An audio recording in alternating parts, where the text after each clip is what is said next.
Bismillahirrahmanirrahim. Assalamualaikum warahmatullahi wabarakatuh. Waalaikumsalam warahmatullahi wabarakatuh. Bismillahirrahmanirrahim. Alhamdulillahirabbil alamin. Wa bihi nasta'inu ala umur dunya waddin. Wassalatu wassalamu ala asrofil anbiya'i wal mursalin wa ala alihi wa sahbihi ajma'in amma ba'd. Rabbi israh li sadri wa yassir li amri wa hlul 'uqdatam min lisani yafqahu qawli. Ya Fattah, Ya Alim, Ya Razzaq, Ya Karim, Iftah lana futuhal arifin, walhamdulillahi Rabbil Alamin. Bismillah, Alhamdulillah, marilah kita panjatkan puji syukur kehadirat Allah Subhanahu wa Ta'ala yang telah melimpahkan nikmatnya kepada kita semua ya, sehingga kita masih diberikan nikmat sehat, nikmat iman, nikmat Islam, dan diberikan kemudahan untuk bertolabul ilmi, silaturahim pada malam hari ini. Walaupun kita terbatas jarak ya, tapi insya Allah ini tidak akan menjadi masalah untuk kita menuntut ilmu. Bismillah, semoga satu satu jam atau 1,5 jam ke depan, semoga sinyalnya aman ya Bapak Ibu. Semoga diamankan sehingga dalam kajian hari ini kita dilancarkan sampai akhir. Amin ya rabbal alamin. Kemudian salawat serta salam semoga selalu tercurahkan kepada junjungan kita Nabi Muhammad Sallallahu Alaihi Wasallam, kepada keluarganya, sahabatnya. Semoga kita selaku umatnya diberikan kemudahan untuk mendapatkan syafaat beliau kelak. Amin ya rabbal alamin. Baik, mohon izin Bapak Ibu perkenalkan, dan mungkin sudah kenal ya, sudah gak asing dengan muka saya mungkin. Tapi kita kenalan lagi, barangkali ada Bapak Ibu peserta yang baru bergabung pada kesempatan hari ini.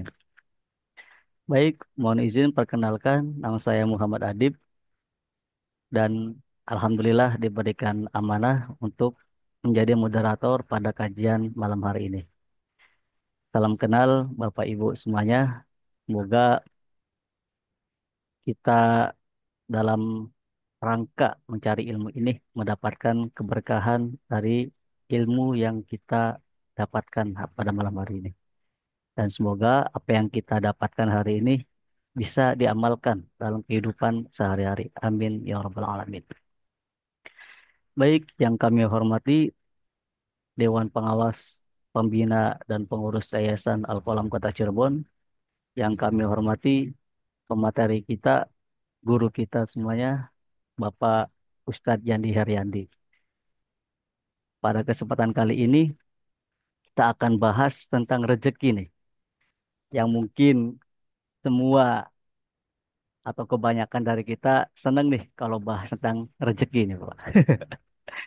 Semoga dengan tema yang luar biasa ini kita menjadi semangat dalam menuntut ilmu dan menjadi semangat juga dalam mengamalkan ilmunya. Ya Rabbal Alamin. Baik Bapak Ibu yang kami hormati, semoga kita selalu dalam lindungan sehat walafiat. Semoga dimudahkan dalam urusan kita di dunia maupun di akhirat. Amin ya Rabbal Alamin.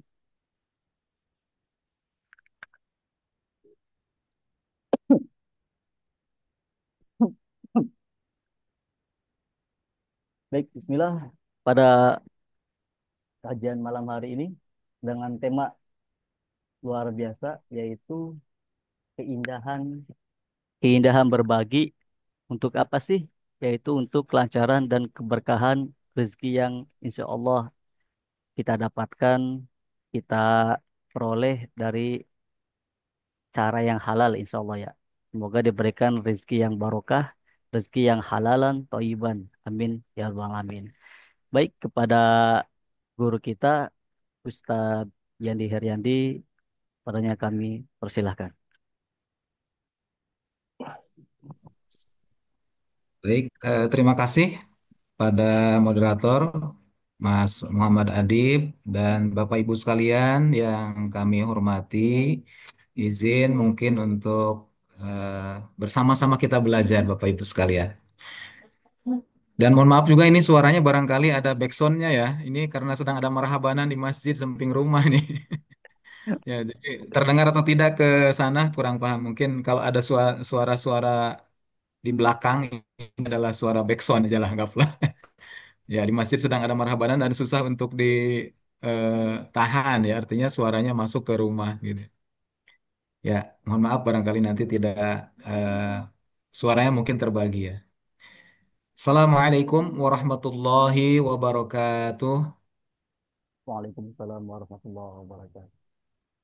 Innal hamdalillah nahmaduhu wa nasta'inuhu wa nastaghfiruh wa na'udzu billahi min syururi anfusina wa min sayyiati a'malina may yahdillahu fala mudhillalah wa may yudlil fala hadiyalah. Ashhadu an la ilaha illallah wa ashhadu anna Muhammadan abduhu wa rasuluh. Allahumma salli ala nabiyyina Muhammad wa ala alihi wa sahbihi ajma'in wa man tabi'ahu bi ihsanin ila yaumiddin amma ba'd. Wa qala Allah ta'ala fil Qur'anil Karim a'udzu billahi minasy syaithanir rajim. Bismillahirrahmanirrahim. مثل الذين ينفقون أموالهم في سبيل الله كمثل حبة أنبتت سبع سنابل في كل سنبلة مئة حبة.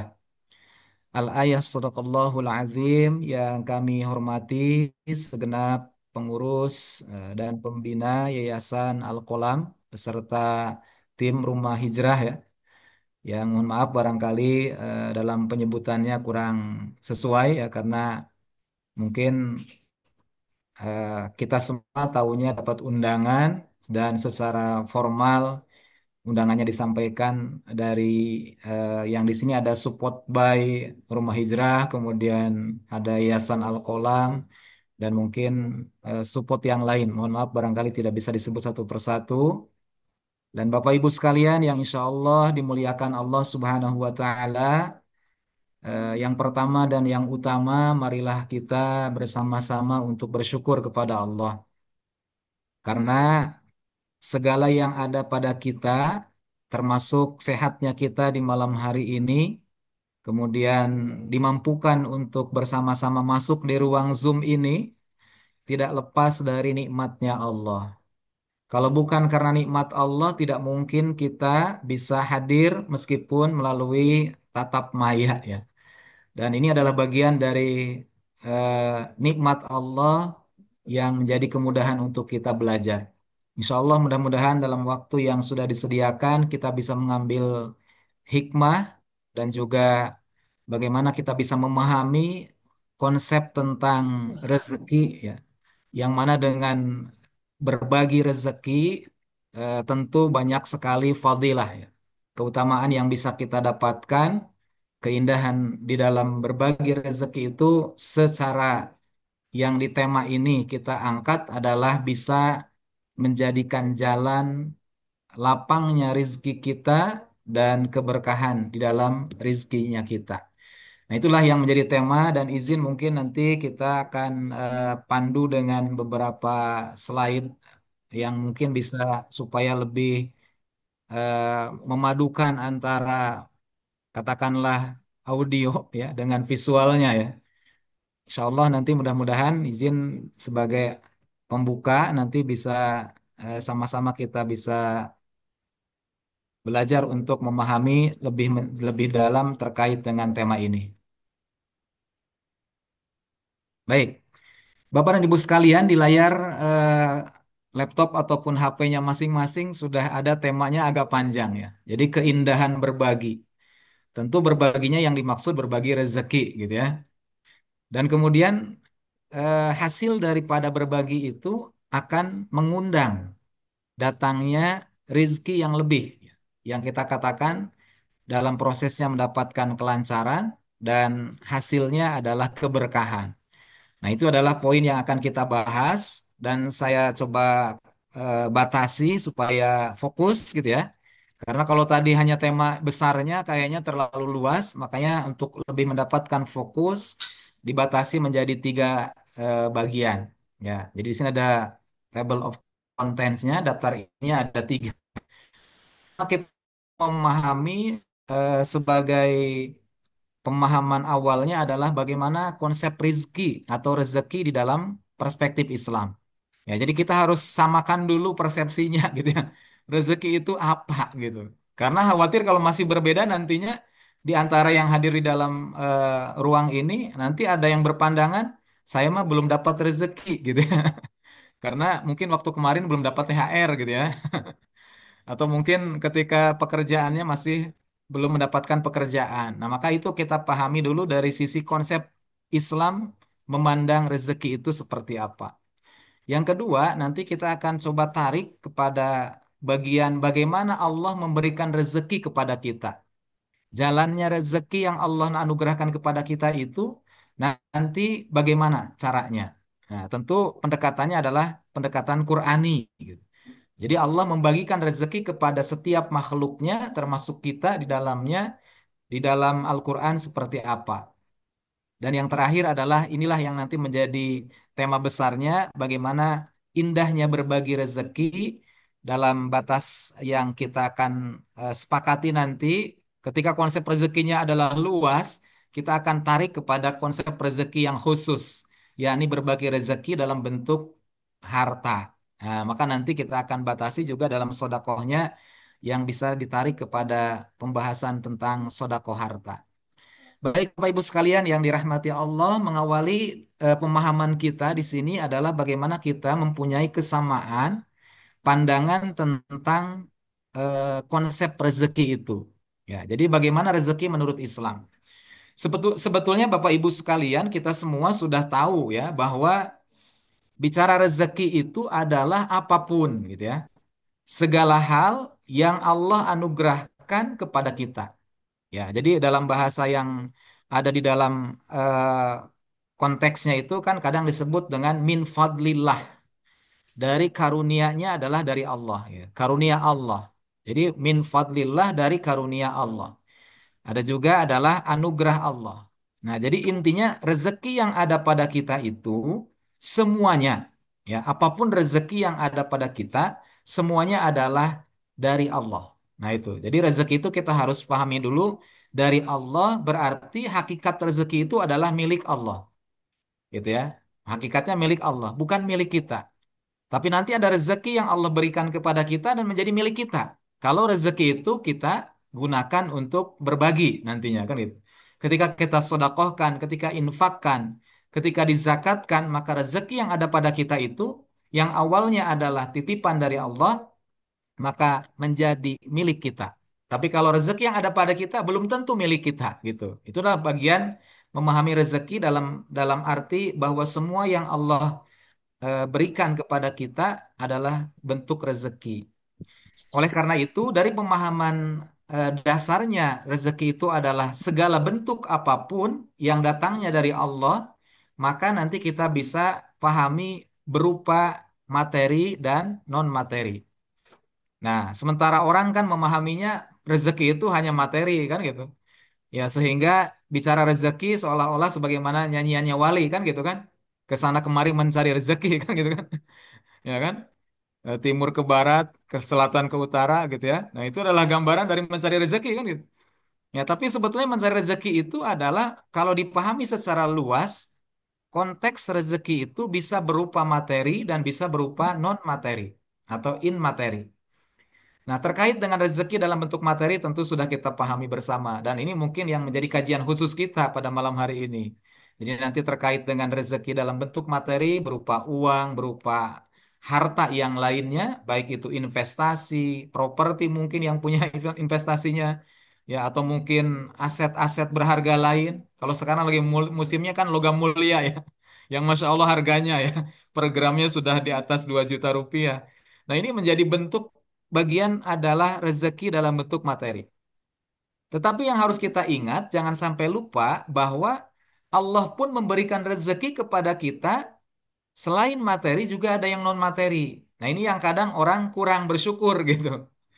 Jadi kadang manusia kita semua itu kurang ingat, kurang bersyukur dengan rezeki yang berupa non materi.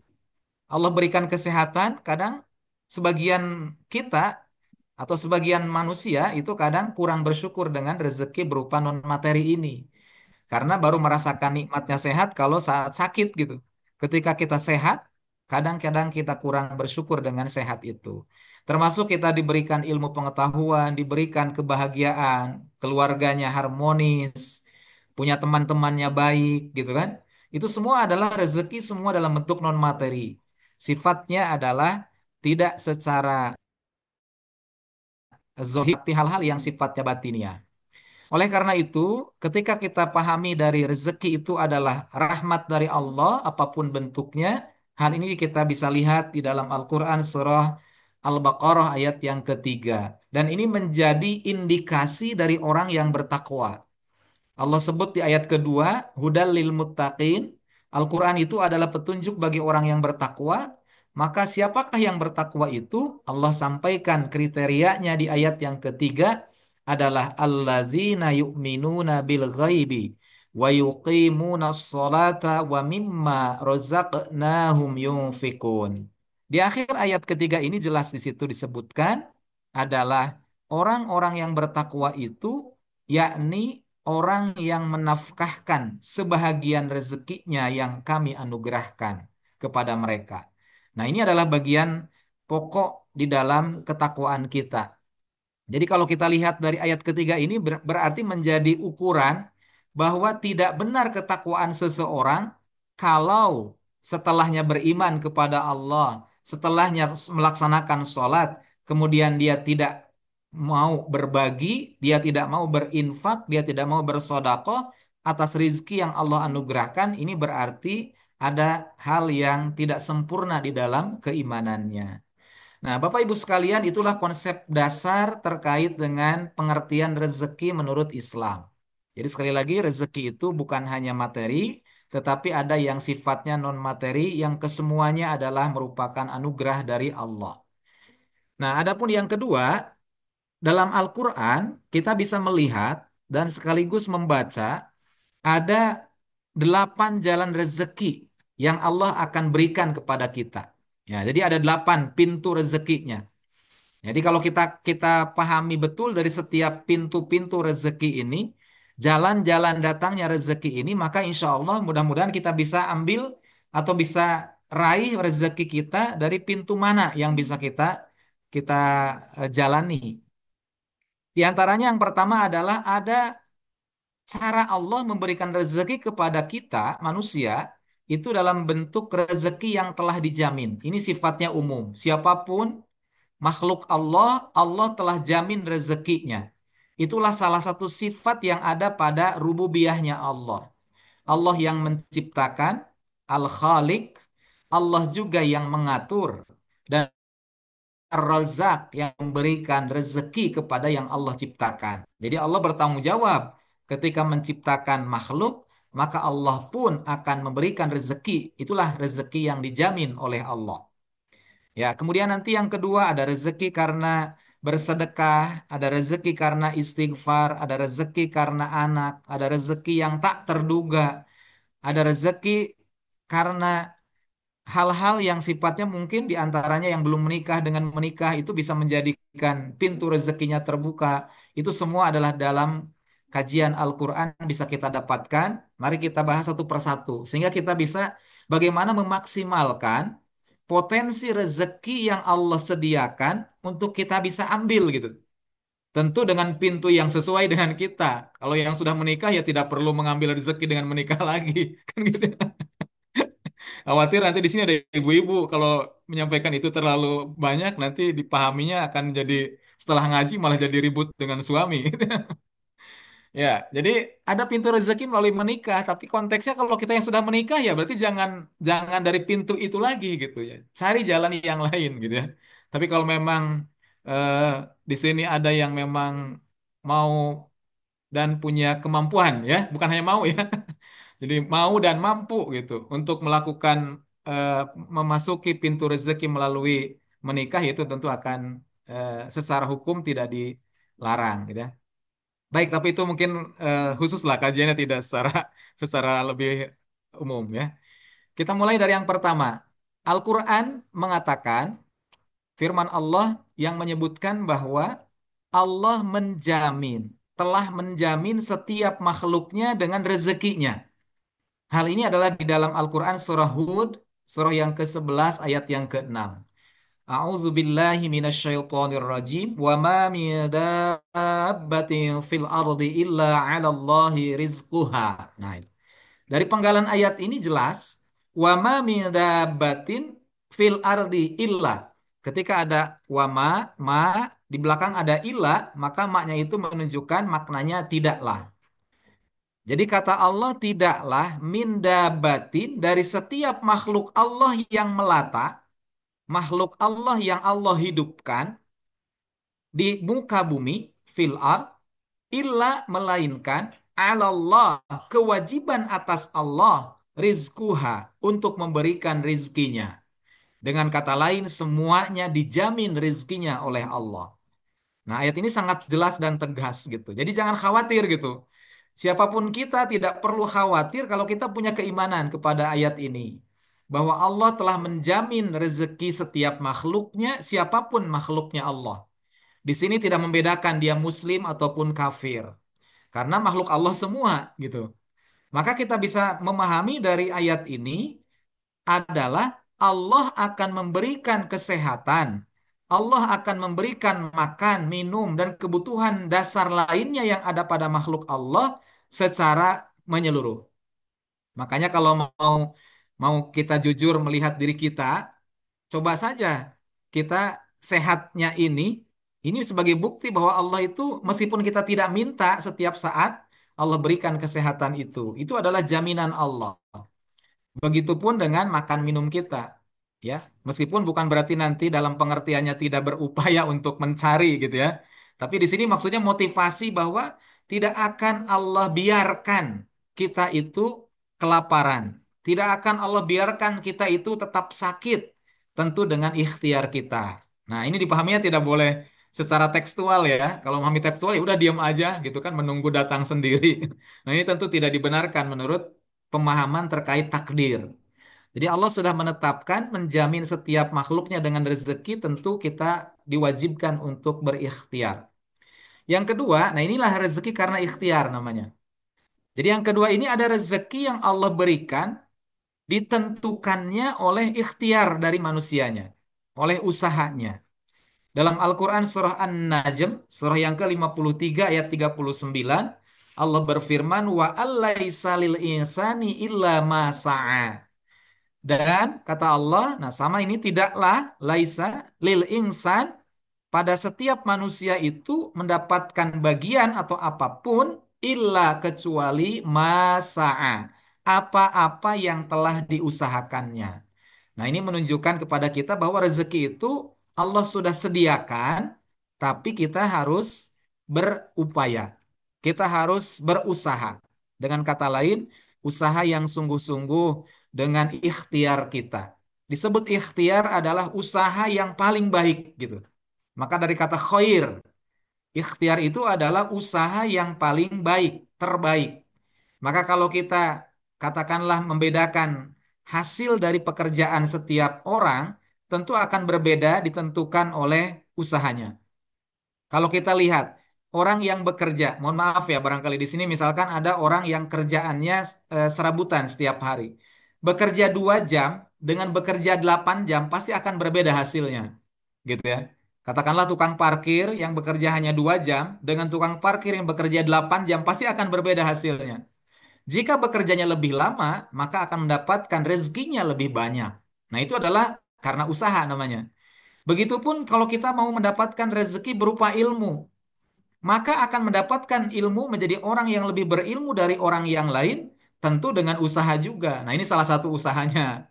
Ya, melalui difasilitasi oleh Rumah Hijrah ini, oleh Yayasan Al-Qalam, kemudian kita semua bisa mendapatkan ilmu-ilmu Allah yang disampaikan oleh para mubaligh, oleh para asatid. Ini adalah gambaran dari ikhtiar kita.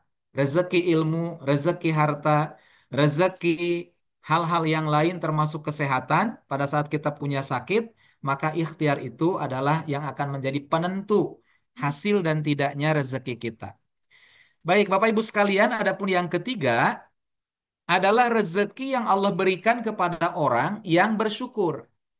Ya, jadi tidak sama setiap orang diberikan rezekinya ditentukan oleh kualitas bersyukurnya. Semakin bersyukur, maka akan semakin berbanding lurus dengan banyaknya rezeki. Hal ini mungkin ayat ini sangat populer ya di dalam Al-Quran surah Ibrahim ayat yang ke-7. Penggalan ayatnya biasanya dari mulai pertengahan la in syakartum la azidannakum. Maka kata Allah benar-benar, maka di sini ada sumpah Allah menggunakan lam taukid, la menunjukkan arti sumpah Allah benar-benar pasti, la in jika syakartum kamu bersyukur, tentu yang dimaksud adalah syukur nikmat, la azidannakum maka akan aku tambahkan nikmat itu kepadamu. Dengan kata lain, kalau kita mensyukuri rezeki yang datang dari Allah terhadap kita, apapun rezekinya, maka akan Allah tambahkan rezeki yang disyukuri itu. Sehatnya kita kalau kita bersyukur, maka akan Allah tetap sehatkan, bahkan lebihkan kesehatannya. Jadi kalau kita misalkan selalu bersyukur dengan kesehatan kita, tentu syukur itu kan dimaknai tiga, ya cara bersyukurnya.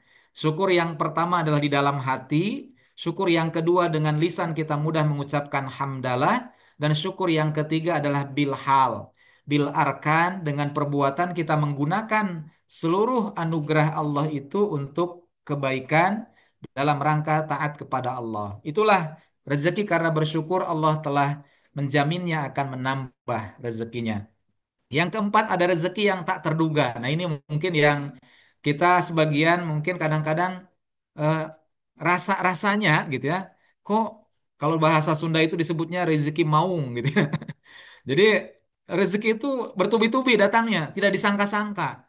Ternyata ada ya misalkan ya kalau yang jadi guru, yang jadi dosen, ternyata ada tiba-tiba muridnya atau mahasiswanya datang ngasih sesuatu padahal tidak pernah terencana gitu. Tidak pernah ada dalam pikirannya akan ada sesuatu yang memberikan sesuatu. Nah, itu adalah gambaran dari rezeki yang tak terduga. Tentu rezeki yang tak terduga ini Allah sediakan, tapi tidak untuk semua orang. Rezeki yang tak terduga ini Allah sediakannya bagi mereka yang bertakwa dan yang bertawakal kepada Allah. Nah, jadi kan kalau tadi rezeki yang pertama mah rezeki yang umum semua orang mendapat, yang telah dijamin oleh Allah setiap makhluk. Tapi kalau ke sini ini rezekinya khusus, ya. Jadi tinggal kita mau ngambil yang mana gitu.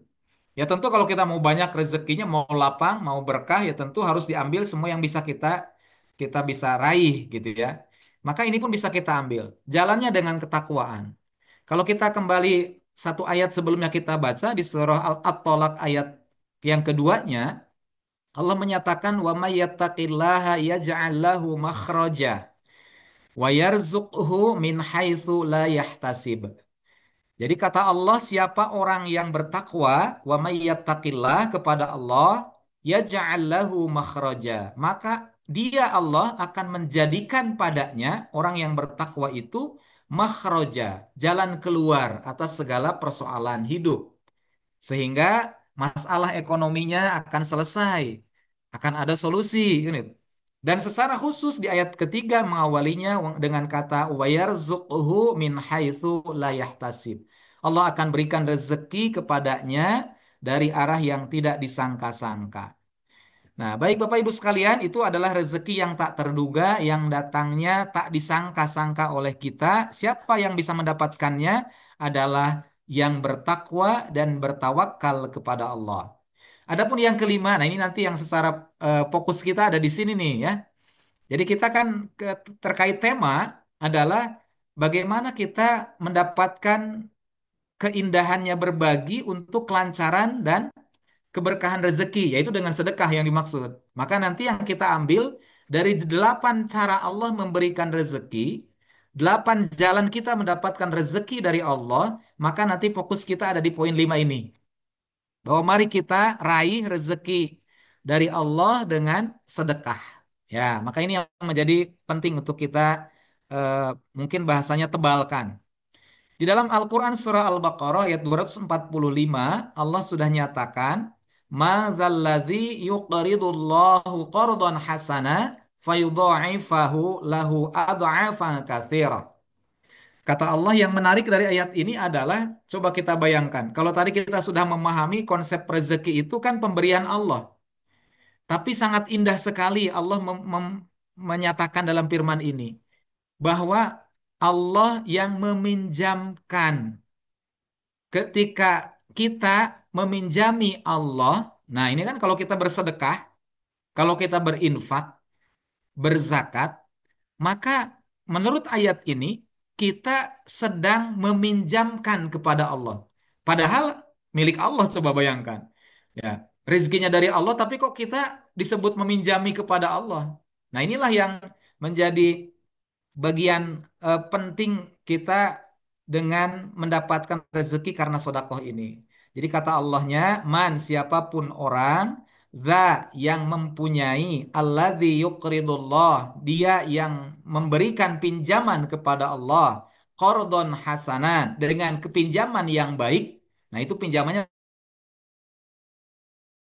ataupun infak yang baik gitu ya, maka kata Allah fayudha'ifahu lahu ad'afan katsira, Allah akan melipat gandakan kepadanya ad'afan, dengan berlipat-lipat ganda, katsirah yang banyak. Nah ini adalah bagian rezeki yang akan berlipat gitu maksudnya.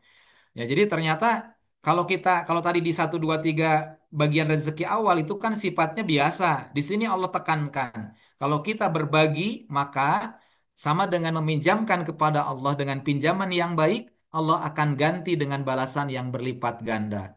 Nah, itu yang kelima. Adapun yang keenam ada rezeki karena istighfar. Secara tidak disadari oleh kita, kita memperbanyak istighfar itu kan kalau kita betul-betul sadar tumbuh pada saat beristighfar kan kita minta ampun kepada Allah kan gitu. Jadi kalau kita beristighfar kan saya mohon ampun kepada Allah. Sehingga konotasi istighfar itu adalah orang sudah melakukan kesalahan lalu dia minta ampun kepada Allah. Akan tetapi ternyata fadilah istighfar itu kitanya sih minta ampun kepada Allah, tapi ternyata Allah membalasnya selain dengan ampunan Allah, ternyata Allah akan memberikan rezeki kepada kita. Dalam surah Nuh ayat 10 berlanjut sampai ayat 12, Allah memerintahkan kepada kita, fakultu, maka aku katakan, istaghfiru rabbakum. Beristighfarlah kamu kepada Tuhanmu. Beristighfarlah kalian kepada Tuhan kalian. Innahu kana ghaffara. Sesungguhnya Allah Tuhanmu adalah Maha Pengampun. Maka kalau kita sudah beristighfar, di ayat yang ke-11-nya Allah menjamin rezekinya. Yursilis sama'a alaikum midrara. Allah akan kirimkan, Allah akan utus berupa air dari langit, yakni air hujan yang lebat, yang kemudian menjadi manfaat. Maka kalau ada hujan, kita disunahkan berdoa, Allahumma sayyiban nafi'an. Kan gitu. Itulah bagian daripada air hujan itu, kalau menjadi nafi'an, menjadi bermanfaat, maka akan menjadi jalan rezekinya yang Allah berikan. Itulah gambaran dari rezeki karena beristighfar. Nah ini mungkin kalau yang belum menikah ini ya, yang ketujuh ini bagi yang belum menikah, ada potensi untuk meraih rezeki ini. Silahkan yakini dulu ayatnya di surah An-Nur ayat 32. Siapapun orang yang belum menikah atau yang mau menikah lagi, pelan aja bahasanya. Wa ankihul ayama minkum wassalihina min ibadikum wa imaikum. Iyakunu, nah itu di bagian pertengahannya. Iyakunu fuqara'a yughnihimullahu min fadli. Jadi kata Allah, iyakunu, jika kamu adalah fuqara, orang fakir, orang yang tidak punya harta sebelum menikah, yughnihimullah, Allah akan mengkayakan kepada mereka. Ya, jadi kalau tidak punya harta orang yang menikah ini, maka Allah akan berikan kekayaan. Kefakiran akan diganti oleh Allah dengan kekayaan. Min fadlihi, karena karunia-Nya Allah. Itulah rezeki karena menikah. Gitu ya. Udahlah sedikit aja kalau rezeki karena menikah, karena di sini sudah pada nikah semua. Yang kedelapan adalah rezeki karena anak.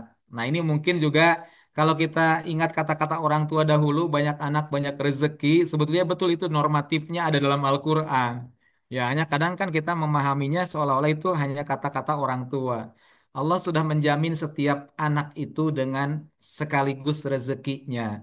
Ayat ini terkait dengan asbabun nuzulnya ketika ada orang yang khawatir tidak bisa menghidupi anak-anaknya, kemudian dia melakukan pembunuhan terhadap anaknya. Maka Allah dalam ayat ini melarang, wala taqtulu auladakum khasyata imlaq. Janganlah kamu membunuh anak-anakmu karena takut kemiskinan. Ya, Allah menjamin nahnu narzuquhum. Kamilah yang akan memberikan rezekinya kepada mereka. Wa iyyakum dan kepada kalian. Nah, ini berarti jaminan Allah memberikan rezeki jalannya dengan anak. Semakin banyak anak, semakin banyak rezeki. Yang dimaksud setiap anak sudah membawa rezekinya masing-masing. Kan kadang kalau kita lihatnya secara secara nyatanya, ya, zohirnya banyak anak, banyak biaya, kan gitu. Katakanlah anak yang satu mau masuk kuliah, anak yang kedua mau masuk SMA, anak yang ketiga mau masuk SMP misalkan. Wah, udah kebayang itu. Banyak anak, banyak rezeki, tapi bisa dibiayai oleh kita semua, itulah rezekinya. Gitu. Jadi kita Allah mampukan untuk membiayainya itu menjadi bentuk rezeki anak.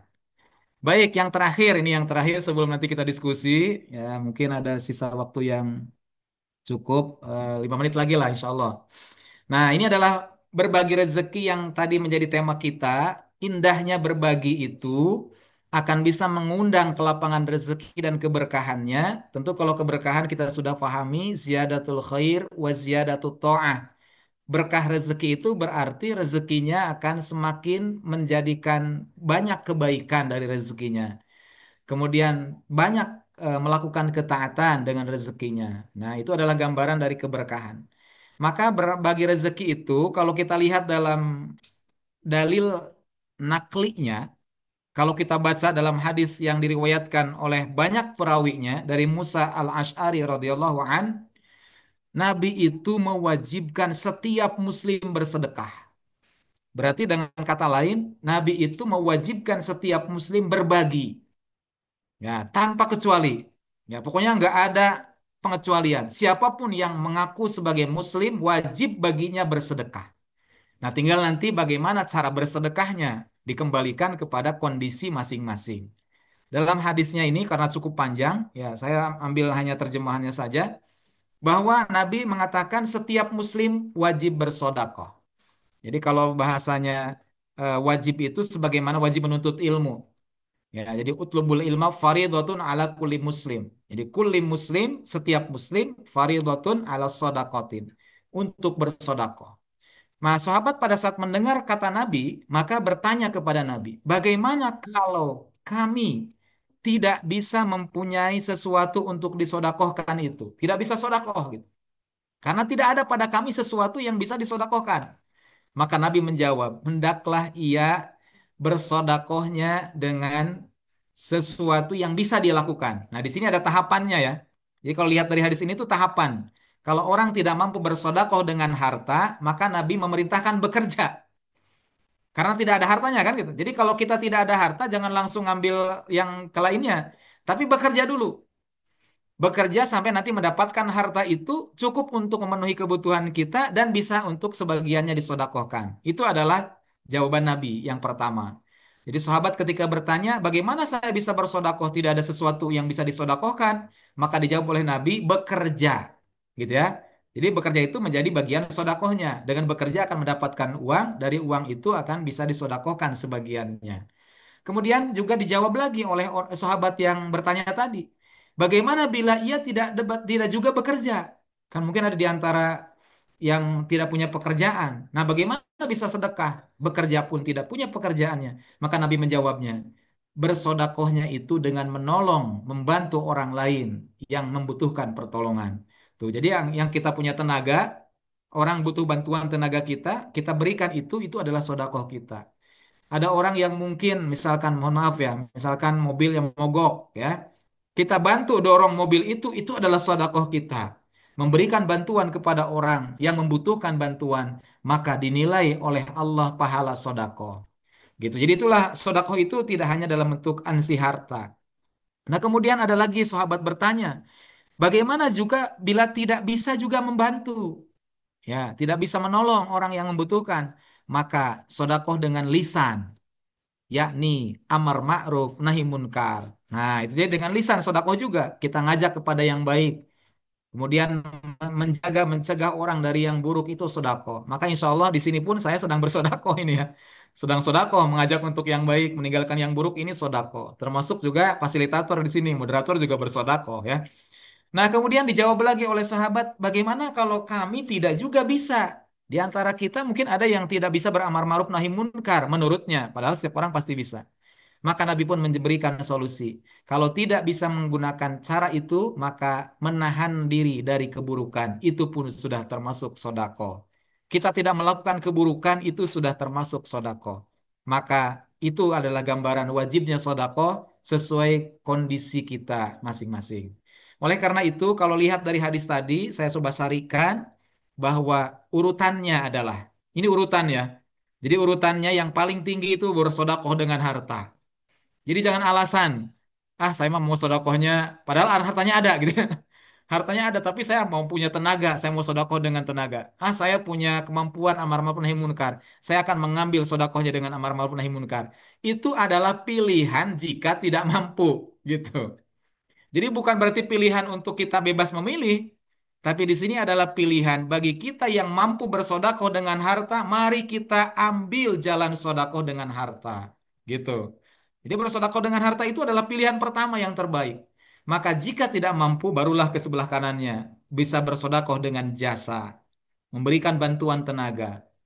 Jika tidak mampu juga, maka bersodakoh dengan lisan, hanya dengan ucapan, ajakan yang baik. Kemudian jika tidak mampu juga, kita tidak melakukan keburukan itu sudah termasuk sodakoh yang dimaksud. Nah, termasuk sodakoh yang lain juga banyak dalam hadis-hadis yang lain terkait dengan berbagi yang dimaksud, disesuaikan kesanggupan kita. Salah satunya menyingkirkan gangguan dari jalan juga termasuk sodakoh. Kalimat-kalimat thayyibah yang kita sampaikan, zikir kita juga sodakoh. Tasbih adalah sodakoh. Tahmid adalah sodakoh. Dan semua kalimat thayyibah yang diucapkan adalah sodakoh. Jadi itu sodakoh itu sangat banyak. Tapi nanti fokusnya, sekali lagi sodakoh yang paling istimewa yang kita ingin kaji di bagian ini adalah sodakoh dengan harta. Gitu ya. Jadi meskipun tadi banyak jalan sodakoh yang lain, tapi kita fokuskan, kita sepakati di sini bahwa sodakoh yang dimaksud, berbagi yang dimaksud adalah berbagi dengan harta kita. Nah, baik, terkait sodako dengan harta ini, di dalam Al-Quran Surah Al-Munafikun ayat yang ke-10, Allah firmankan ini menjadi pelajaran buat kita. Karena kesempatan bersodakoh dengan harta ini hanya semasa hidup. Maka ada di antara manusia yang ketika sudah dimatikan oleh Allah, mereka menyesal karena tidak bisa bersodakoh ketika hidup. Nah, di dalam ayatnya wa anfiqu mimma razaqnahum min qabli ayyatiya ahadakumul maut. Berinfaklah kamu dari sebagian apa yang Allah rizkikan kepadamu sebelum kamu datang yang namanya mati. Nah, berarti itulah kewajibannya itu ataupun kesempatannya itu adalah pada waktu kita hidup. Dan kalau yang tidak bersodakoh di masa hidupnya, maka dia akan menyesal ketika nanti sudah matinya. Maka di ayat yang akhir ini disampaikan, ketika Allah tidak menangguhkan kematiannya, maka kemudian dia meminta untuk ditangguhkan dan bisa bersedekah. Ini adalah gambaran yang tidak mungkin bisa dilakukan. Nah, fadilah sedekah ini eh, ada paling tidak saya sampaikan di sini ada 6 saja. Yang pertama dengan sedekah yang kita eh, bagikan, yang kita keluarkan, maka akan mendapatkan kelancaran rezeki. Ini yang pertama. Allah akan berikan ganti rezeki yang kita keluarkan dengan rizki yang lebih besar. Ya, jadi tidak sama. Makanya kalau kita lihat di dalam bagian yang kedua nanti melipat gandakan, maka ini dijelaskan di yang kedua nanti ya. Jadi akan Allah ganti dengan yang berlipat ganda. Tadi dalam mukadimah saya sampaikan, mathalul ladzina yunfiquna amwalahum fi sabilillah kamathali habbatin ambatat sab'a sanabila fi kulli sumbulatin mi'atu habbah. Bahwa perumpamaan orang yang bersodakoh, yang berinfak fisabilillah dengan hartanya, maka di sini ada kata amwalahum ya. Jadi bukan dengan sodakoh yang lain, tapi dengan hartanya, maka Allah berikan ganjaran ataupun keberkahan ya keberkahan rezekinya itu sampai dengan hitungan yang berlipat-lipat ganda. Satu bercabang menjadi tujuh, tujuh berbuah menjadi masing-masing 100, 700 kali lipat, bahkan gandakan bagi siapa yang dikehendaki. Nah, ini adalah fadilah sodakoh. Yang ketiga, di dalam surah Al-Baqarah juga ayat 276, orang yang bersodakoh maka hartanya akan berkah. Yamhaqullahu riba wa yurbis sadaqah. Allah akan Allah telah memusnahkan riba dan akan menyuburkan sedekah. Jadi yang namanya berkah itu adalah kesuburan, ya. Maka zakat itu kan diartikan juga adalah sebagai bentuk yang sifatnya menyuburkan. Nah, itu adalah gambaran dari keberkahan. Yang keempat, fadilahnya adalah bisa menghapuskan kesalahan. Jadi kalau kita melakukan dosa dan kesalahan, maka ternyata selain bertaubat kepada Allah, jalan lainnya adalah dengan bersodakoh itu bisa menjadi penghapus terhadap kesalahan kita. Nabi bersabda dalam hadis yang diriwayatkan oleh At-Tirmidzi dari sahabat Muad bin Jabal radhiyallahu an, "Was-shadaqatu tutfi'ul khati'ah."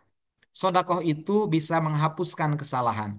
Kama seperti yutfi'ul ma'un nar. Air yang memadamkan api. Nah, itu adalah gambaran dari menghapuskan kesalahan.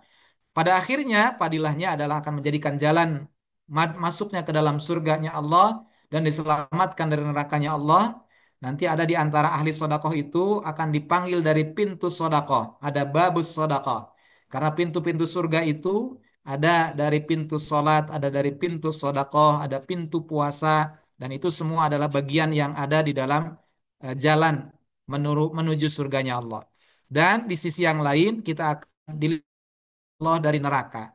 Ittaqun naro walau bisyikki tamrah. Berlindunglah kamu, takutlah kamu dari api nerakanya Allah, meskipun hanya dengan memberikan separuh kurma. Nah, ini menunjukkan sekecil apapun sodakoh kita akan bermanfaat bagi akhirat kita. Dan yang terakhir adalah sodakoh tidak akan mengurangi harta kita.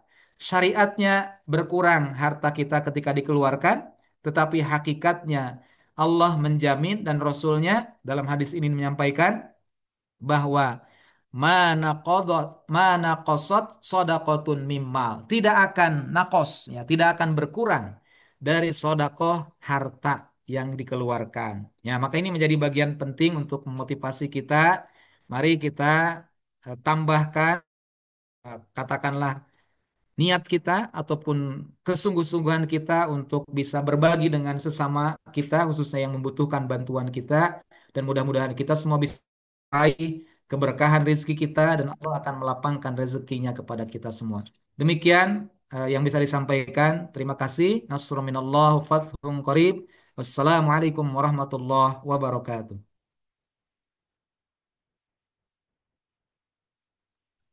Waalaikumsalam warahmatullahi wabarakatuh.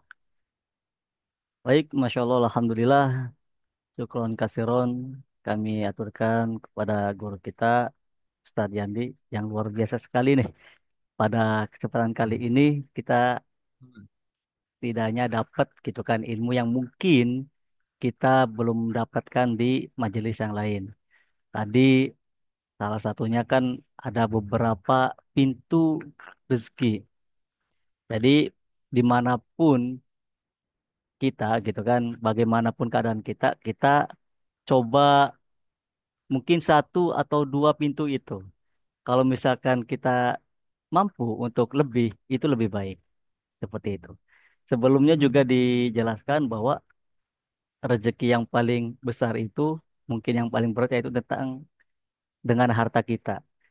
Jika dengan harta kita mungkin belum mampu, bisa juga dengan usaha kita, bisa juga dengan lisan kita, dan yang terakhir bisa juga dengan menjauhi maksiat seperti itu.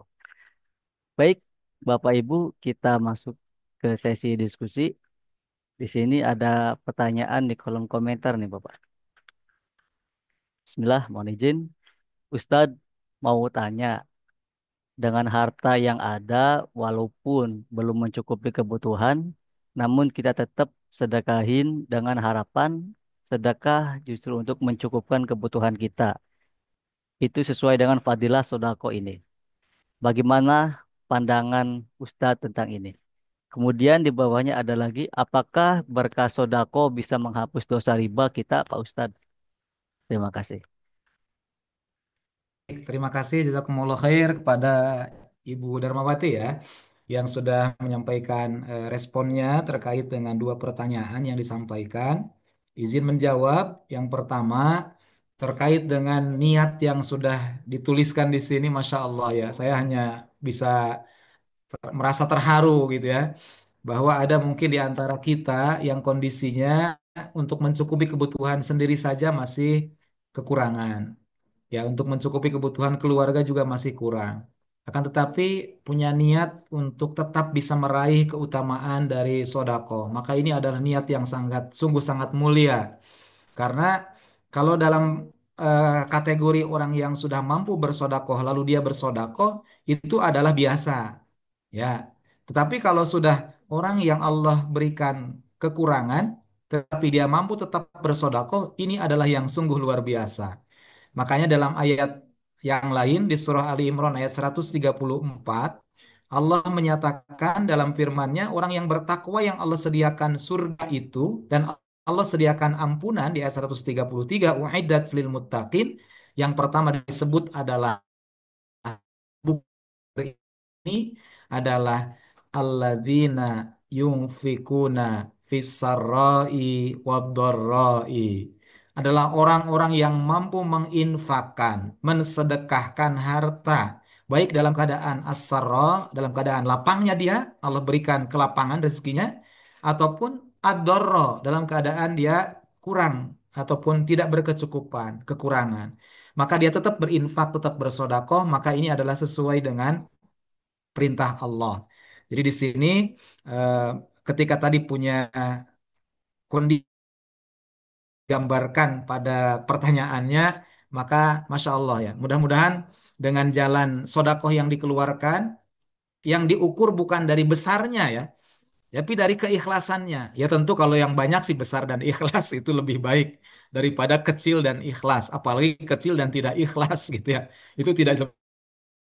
Tapi maksudnya kalau kita punya kemampuannya yang memang hanya sedikit, Allah tetap akan memberikan balasan yang besar kepada orang yang bersodakoh, sementara kemampuannya sedikit selama dia bersodakoh karena Allah Subhanahu wa Ta'ala. Jadi insya Allah ketika tadi tetap bersodakoh meski dalam kondisi yang berkekurangan atau untuk mencukupi kebutuhan saja masih kurang, maka Allah akan ganti dari yang disedekahkan itu dengan semua jalan yang Allah tadi sediakan. Bisa melalui jalan yang tidak disangka-sangka karena dia menjadi orang yang bertakwa kan gitu. Kan orang bertakwa rizqu min haitsu la yahtasib. Maka bisa jadi ada rizki yang tak terduga datang dari siapapun dari arah manapun. Bisa juga jadi Allah ganti dengan bentuk yang lain. Dan misalkan di dalamnya Allah berikan ternyata senantiasa dijaga kesehatan oleh Allah, tidak membutuhkan biaya untuk pengobatan karena sakit, itu juga bagian daripada pahala sodako kita bisa jadi. Jadi sekali lagi karena kita memahami rezeki ini adalah segala hal yang Allah anugerahkan kepada kita yang sifatnya materi ataupun non materi sehingga kita bisa merasakan bahwa fadilah sodakoh itu betul-betul dari semua yang tadi sudah disampaikan, khususnya ukurannya adalah di dunia sekarang ya. Kalau ukuran akhirat itu kan wilayahnya wilayah imani gitu ya, wilayah nanti di akhirat. Tapi kalau bicara yang nyata sekarang akan bisa dirasakan bahwa fadilah sodakoh itu benar semuanya baik dalam Al-Quran ataupun di dalam hadis Nabi. Jadi yang pertama tadi saya sampaikan terhadap pertanyaan yang pertama bahwa sodakoh ketika memampukan kondisi kita apapun kondisinya untuk bisa bersodakoh maka itu sudah sangat luar biasa. Ya, sangat baik dan sangat sesuai dengan ayat Al-Quran. Nah, cuma tadi masalahnya tidak perlu melihat dari kuantitasnya gitulah ya. Jadi tidak perlu mempersoalkan, ah saya mah nggak sedekah dulu karena sedikit, malu. Nah, nggak itu, nggak usah ada itu. Pokoknya selain bisa sodakohnya misalkan 100.000 rupiah, kita cuma bisa 1.000 rupiah, ya itu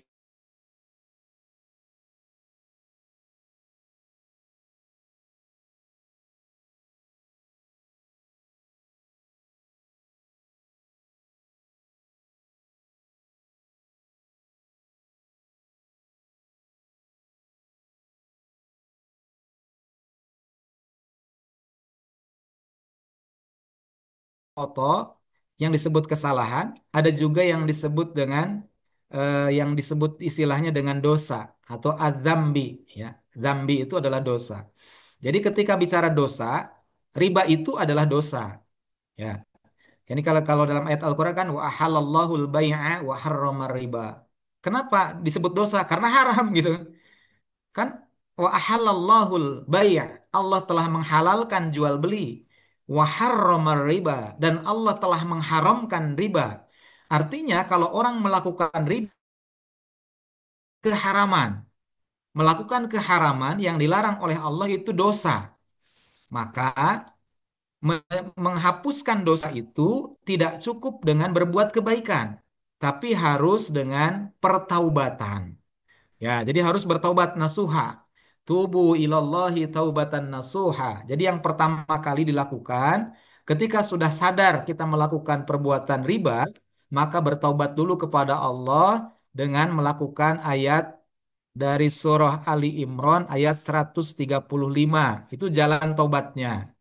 Ya, jadi idza fa'alu fahishatan aw dzalamu anfusahum, apabila melakukan perbuatan keji atau menzolimi diri sendiri, berbuat riba, berbuat dosa apapun, maka zakarullah. Ingatlah segera kepada Allah, lalu dia beristighfar mohon ampunan kepada Allah. Itu adalah taubatnya, dipenuhi langkah-langkahnya. Bertobat kepada Allah, lalu tidak meneruskan perbuatan itu, barulah diganti dengan perbuatan baik. Bahasa dalam hadis yang lain disebutkan adalah iringilah setiap perbuatan buruk itu dengan perbuatan baik. Wa atbi'is sayyi'atal hasanata tamhuha. Jadi iringi perbuatan buruk dengan perbuatan baik, tamhuha, niscaya perbuatan baik itu akan menghapuskan perbuatan buruk. Nah, jadi tadi untuk jawaban kedua, pertanyaan kedua ini, tidak secara otomatis berkah rizki itu bisa menghapuskan dosa riba, tetapi yang pertama harus dilakukan adalah taubat dulu dari ribanya. Ya, mohon ampun kepada Allah atas perbuatan ribanya. Kemudian tidak kembali melakukan perbuatan riba. Nah, itu adalah taubatnya. Tidak kembali melakukan perbuatan riba atau berhenti dari ribanya. Dan yang ketiga, barulah diganti perbuatan buruk itu dengan perbuatan baik. Maka keberkahan sodako itu akan bisa menjadi didapatkan karena sudah taubatnya itu. Jadi tadi jalannya taubat dulu, baru dengan sodako itu bisa mendapatkan keberkahan yang bisa berdampak terhadap kebaikan-kebaikan yang lainnya. Wallahu a'lam. Ya, terima kasih Ibu sama-sama. Baik, mangga Mas Adi dilanjut. Baik, terima kasih Pak Ustadz. Sini ada dua pertanyaan yang relatif sama ya Pak Ustadz. Mohon izin, intinya dari dua pertanyaan ini, apakah boleh sedekah dengan niat agar Allah itu memberikan lebih rezeki kepada kita untuk melipatkan ganda rezekinya kepada kita? Apakah itu boleh? Kemudian, apakah niat yang seperti itu akan mendapatkan pahala di sisi Allah? Seperti itu. Terima kasih. Jadi kalau misalkan rezekinya kita ngarepin supaya rezeki kita ditambahkan, dilipat gandakan, nah apakah itu boleh? Kemudian apakah yang seperti itu mendapatkan pahala juga di sisi Allah? Kurang lebih seperti itu. Ya, Terima kasih. baik. Terima kasih kepada Ibu Sulimah dan Ibu Endang Sriwiyanti ya. Ini dua pertanyaan yang ada kesamaan ya. Ada kesamaan masalah bagaimana ketika bersedekah sementara ada niat yang mungkin kesannya adalah ingin mendapatkan balasan langsung gitu ya. Balasan langsung. Jadi kontan dibayarnya gitu.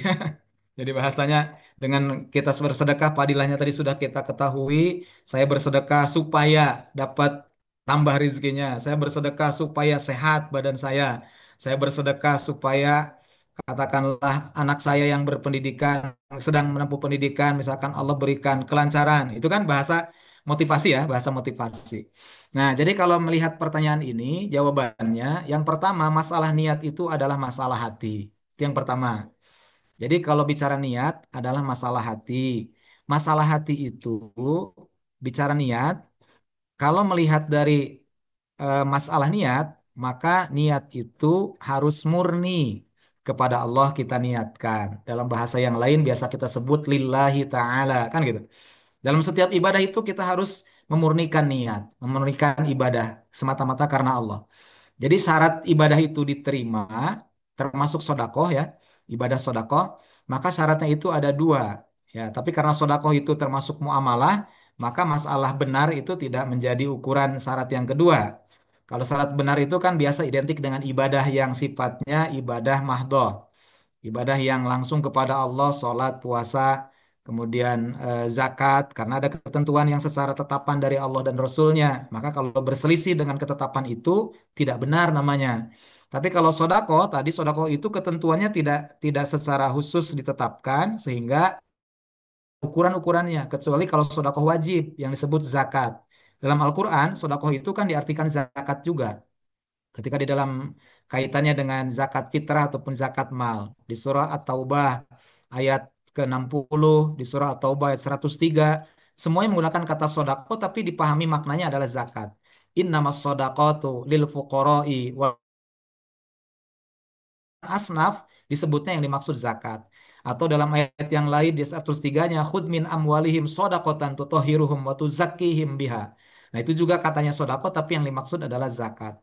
Nah jadi kalau melihat dari pertanyaan ini sekali lagi mari kita latih untuk memurnikan ibadah semata-mata karena Allah. Motivasi awalnya supaya melakukan nggak apa-apa. Kan kadang-kadang kita itu perlu motivasi ya. Hidup ini kan perlu motivasi. Jadi nanti bedakan antara motivasi dan niat. Motivasi itu adalah dorongan untuk melakukan sesuatu. Tapi kalau niat itu ketika mau melakukannya, nah gitu kan, ketika mau melakukannya, maka startnya, mulainya gitu ya, startnya, inilah yang dimaksud niat. Gitu. Jadi kalau tadi pertanyaannya, karena ingin mendapatkan tujuan dunia, dilipat gandakan pahala, mendapatkan rizki yang berkah, mendapatkan lapang rizki, itu adalah bagian motivasi. Jadi nanti tempatkan sebagai motivasi. Motivasi itu yang mendorong kita untuk mau melakukan gitu ya. Ya, contoh mungkin Bapak Ibu pernah mendapatkan katakanlah pemahaman terkait fadilah sholat duha. Sholat duha itu kan fadilahnya diantaranya adalah bisa mudah mendapatkan rezeki, misalkan. Nah, ini kan bagian sholat duha itu motivasinya ada. Mau melakukan itu karena ada motivasi kan gitu. Makanya tolong nanti bisa pisahkan antara motivasi dengan niat. Itu beda. Kalau motivasi adalah yang mendorong kita untuk melakukan sesuatu, itu motivasi namanya. Dorongan kita sehingga mau melakukan sedekah, itu motivasi namanya. Ketika kita pahami lipat ganda pahala, ketika kita pahami akan menjadi jalan keberkahan rezeki, ketika kita pahami akan menjadi jalan dilipat gandakan, dan seterusnya tadi yang padilah-padilah itu, maka itu motivasi. Tapi pada saat mulai mau mengamalkannya, maka niatkannya harus murni karena Allah. Nah, itu nanti beda pemisahnya, ya. Jadi nanti contoh gini, setiap ibadah yang diperintahkan Allah dan Rasulnya itu biasanya ada motivasinya, Bu, Bapak Ibu, Bapak Ibu. Lihat motivasi sholat sunnah 2 rakaat qobliyah subuh atau sholat sunnah fajar. Itu kan motivasinya bahwa siapa orang yang melakukan sholat 2 rakaat sholat sunnah fajar itu akan mendapatkan pahalanya adalah seluas dunia dan seisinya. Nah, ini kan berarti pahala yang sangat luar. Itu motivasi boleh. Jadi motivasi. Jadi dari ketika dorongan untuk bisa sampai kita termotivasi melakukan itu maka aman. Tapi pada saat mau niatnya, nah lepas itu motivasinya, gitu. Jadi nanti nanti di sini ketika tadi pertanyaan dari Ibu Sulimah, apakah ketika kita bersedekah dengan tujuan dunia misalkan akan dilipat gandakan rezekinya, akan tetap mendapatkan pahala, akan tetap mendapatkan pahala ketika tadi niatnya yang penting. Itu kan motivasinya. Kalau itu motivasi boleh. Motivasinya untuk dilipat gandakan pahala. Tapi kalau niat kan nggak mungkin.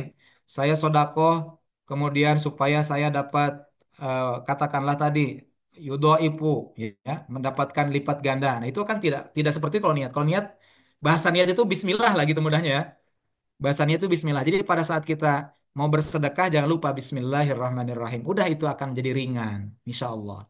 Nah, begitupun tadi pertanyaan dari Ibu Endang Sriwiyanti bahwa apakah kita ketika niatnya karena bukan karena Allah, maksudnya niat agar Allah beri balasan lebih. Nah, itu kan bahasa motivasi gitu ya. Jadi mudah-mudahan bisa dipahami ya. Nanti Bapak Ibu mulai sekarang harus bisa membedakan, memisahkan antara motivasi dan niat. Itu beda. Kalau niat itu jelas. Kalau dalam hadisnya kan innamal a'malu binniyat wa innama likulli imri'im ma nawa. Gitu ya. Jadi sesungguhnya hanyalah amalan itu bergantung kepada niat. Dan setiap orang itu pasti akan mendapatkan sesuai dengan apa yang diniatkan. Gitu. Jadi kalau motivasi itu berarti sebelum melakukannya. Gitu. Baik, Ibu, mudah-mudahan bisa dipahami tadi penjelasannya. Jadi tidak apa-apa, Bu, kalau ada motivasinya dengan memahami fadilah-fadilah itu. Tapi ketika mau melakukannya, jangan sampai ke situ, tapi lillahi ta'ala. Ya contoh mau sholat duha, kan sholatnya tidak dirubah niatnya kan? Kalau mungkin ada yang melapatkan niat, usolli sunnatad duha, ini, kan gitu kan? Mustaqbilal kiblati lillahi ta'ala, kan gitu. Nah itu kan lillahi ta'ala itu karena Allah gitu, niatnya. Tapi kalau motivasi awalnya untuk sampai mengambil air wudhu, nah itu kan bicara motivasinya. Nah, kenapa rajin sholat duha? Oh, karena saya lagi nyari kerja. Itu kan motivasinya. Ya, itu ya. Jadi mungkin tipis bedanya antara motivasi dengan niat. Wallahu a'lam bishawab.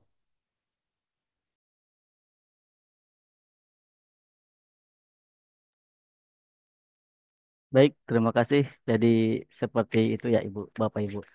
Karena untuk niat kita usahakan lillahi ta'ala dan tadi salah satu yang menjadi motivasi kita yaitu untuk supaya rezeki kita dilancarkan, supaya rezeki kita menjadi barokah.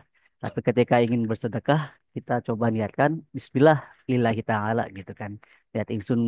Niat ingsun sedekah lillahi ta'ala. Kurang lebih seperti itu.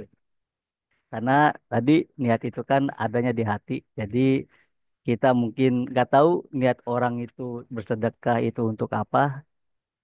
Yang bisa tahu yaitu hati kita, diri kita sendiri.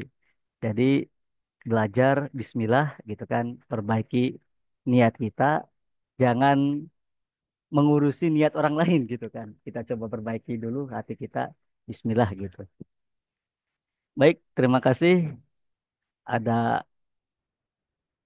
pertanyaan lagi nih, Ustaz. Bismillah, masih ada waktu ya, Insya Allah. Izin bertanya, Ustadz, tentang zakat untuk piutang yang masih diakui orang yang meminjamnya. Apakah itu wajib? Jadi mungkin ini tentang zakat gitu kan, zakat, tapi untuk piutang mungkin. Apakah itu juga wajib gitu kan? Terus satu lagi, oke, Ibu Yulhaida ya. Satu lagi tentang sholat taubat terkait niat untuk setiap kesalahan atau dosa yang dilakukan pada masa lalu. Jadi niat sholat taubat itu untuk tadi pengampunan gitu kan dari kesalahan atau dosa yang dilakukan pada masa lalu. Tolong pencerahannya tentang sholat taubat yang sesuai syariat. Mungkin ini dijawab singkat aja Ustaz, karena mungkin Iya, bisa di lain kesempatan untuk iya. masalah Oke. bab sholat gitu Ya, mungkin. baik, baik. Terima kasih. Terima kasih kepada penanya Ibu Yula Ida dari dua pertanyaan. Mungkin tadi untuk yang kedua terkait sholat nanti ada bab tersendiri ya Mas Adib ya. Karena kita dibatasi hanya waktunya juga tinggal 11 menit. Jadi mungkin saya akan sampaikan pertanyaan yang pertama terkait zakat. Jadi kewajiban zakat itu adalah kalau bicara zakat yang dimaksud zakat fitrah itu sudah tidak ada bahasa piutang, tidak ada bahasa yang lain. Pokoknya wajib bagi setiap jiwa. Itu zakat fitri namanya atau zakat fitrah yang umum kita bahasa. Jadi itu adalah sifatnya setiap jiwa yang hadir di bulan Ramadan sebelum sholat Id dimulai dilaksanakan, maka kewajiban zakat fitri atau zakat fitrah itu menjadi wajib padanya, gitu ya. Itu bagi yang masalah zakat fitrah sudah nggak ada masalah. Tapi yang jadi masalah mungkin yang dimaksud pertanyaan ini zakatnya zakat mal, ya, zakat harta. Terkait zakat mal, maka ada dua syarat yang harus dipenuhi. Yang pertama adalah nisab, yang kedua adalah haul.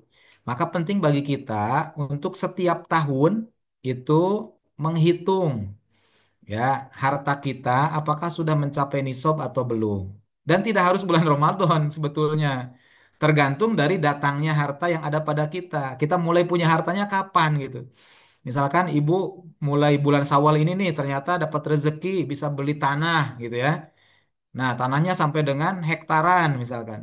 Maka nanti ya dimulai terhitungnya ketika bulan Syawal pada saat harta itu ada pada kita. Maka disitulah terhitung mulai hitungan 1 tahun ke depan. Sampai Syawal lagi, kalau harta itu masih ada pada kita secara sempurna hartanya, maka kewajiban itu harus dipenuhi, yaitu dikeluarkan untuk zakat mal dengan emas ataupun perak ininya konversinya adalah 2,5 persennya gitu. Nah, itu adalah gambaran dari zakat masalah harta. Nah, sekarang kalau piutang bagaimana? Jadi harta itu yang wajib dizakati. Kalau piutang itu memang pasti menjadi harta kita, hanya masalah waktu pembayaran, tetap bisa dihitung gitu. Tetap bisa dihitung. Tapi kan totalnya mencapai nisab atau belum? Kalau belum mencapai nisab ya tidak wajib zakat. Ya, nisabnya berapa? Ya, memang para ulama berbeda pendapat terkait dengan ukuran nisab secara angkanya. Ada yang mengatakan 80 gram emas, ada yang 85 gram, ada yang 83 gram. Nah, silahkan nanti pakai yang menurut ibu-ibu atau bapak-bapak yang paling diyakini, ya. Yang mana? Semakin kecil semakin hati-hati gitu. Jadi kalau nisab yang diambil semakin kecil itu semakin hati-hati. Jadi tidak ngambil yang semakin besar supaya bebas zakat gitu ya.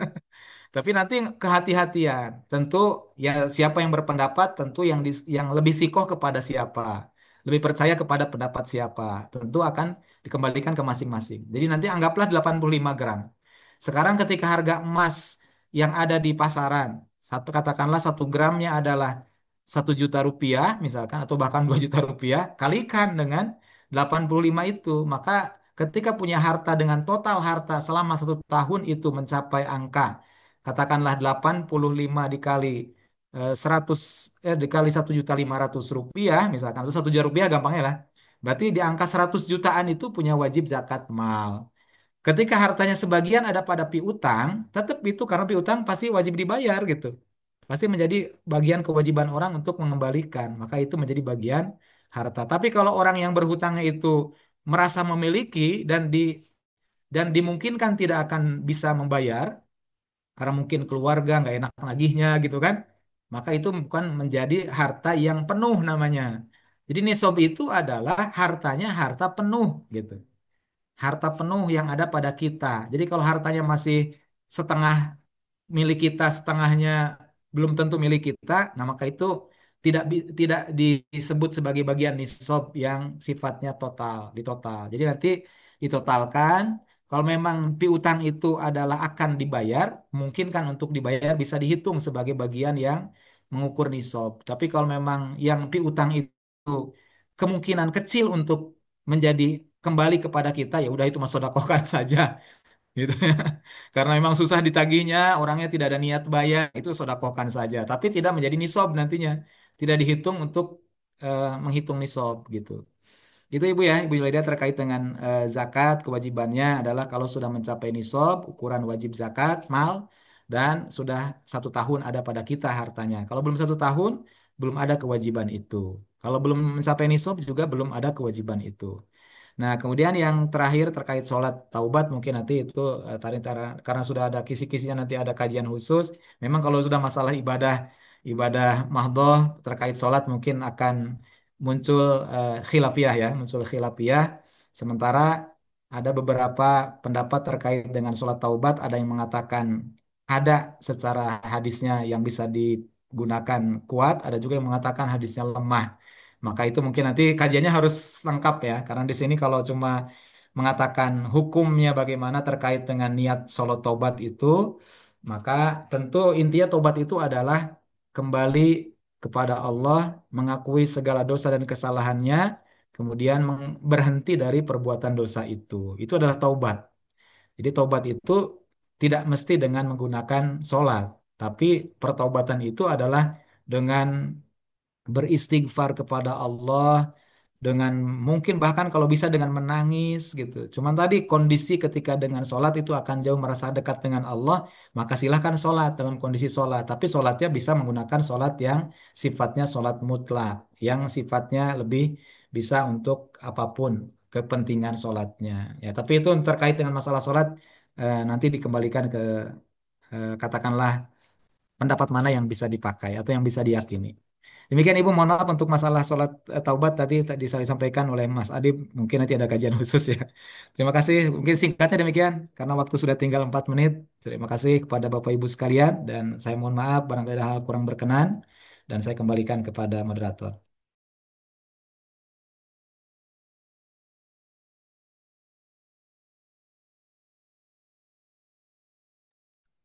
Baik, terima kasih.